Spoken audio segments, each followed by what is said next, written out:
ആലത്തൂർ കൃഷിഭവൻ smart ആക്കുന്നതിന് 1.42 കോടി രൂപ അനുവദിച്ചു. നബാർഡിന്റെ RITF ട്രാഞ്ചയിൽ ഉൾപ്പെടുത്തിയാണ് ആലത്തൂർ കൃഷിഭവൻ നവീകരിക്കുന്നതിന് തുക അനുവദിച്ചിരിക്കുന്നത്. വകുപ്പ് തല യോഗം ചേർന്ന് പ്രവർത്തനങ്ങൾ ആസൂത്രണം ചെയ്ത് നിർമ്മാണ പ്രവർത്തനങ്ങൾ ഉടൻ ആരംഭിക്കുമെന്ന് KD പ്രസേനൻ MLA അറിയിച്ചു. ഈ കൃഷിഭവനെ സ്മാർട്ടാക്കി മാറ്റാൻ ഗവൺമെൻറ് നേരത്തെ തീരുമാനിച്ചതാണ്.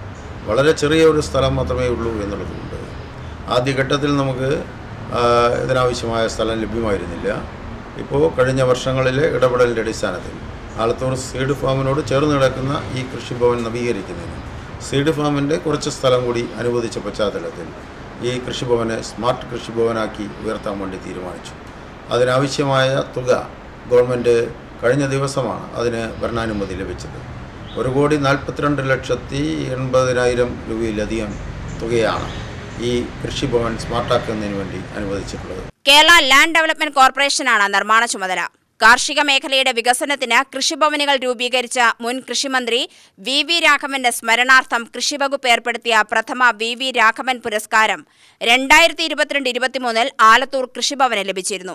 ആധുനിക സൗകര്യങ്ങളോടെയും സാങ്കേതിക മികവോടെയുമാണ് കൃഷിഭവൻ പുനർനിർമ്മിക്കുന്നതെന്ന് കൃഷി ഓഫീസർ ശ്രുതി പറഞ്ഞു. തികച്ചും ഈ പദ്ധതി മുഖേന നമുക്ക് കർഷകർക്ക് വളരെയധികം കാർഷിക വിവരങ്ങൾ കർഷകരിലേക്ക് എത്തിക്കാനും, ഇപ്പം നിലവിൽ നമ്മൾ ഫീൽഡ് തലത്തിലാണ് പോകുന്നത്, അതൊക്കെ വളരെ ഡിജിറ്റലായിട്ട് കർഷകർക്ക് എത്തിക്കാൻ വളരെയധികം സഹായമാവുന്നു. പിന്നെ കർഷകർക്ക് ഒരുപാട് ട്രെയിനിങ്ങുകളും ക്ലാസ്സുകളും കൊടുക്കാനും നല്ലൊരു പ്ലാൻ ഹെൽത്ത് ക്ലിനിക്ക് വരുന്നതോടുകൂടി ഒരുപാട് ഇൻഫർമേഷൻസ് കർഷകർക്ക് നമുക്ക് എത്തിക്കാൻ സാധിക്കുന്നതാണ്. UTV news Palakkad.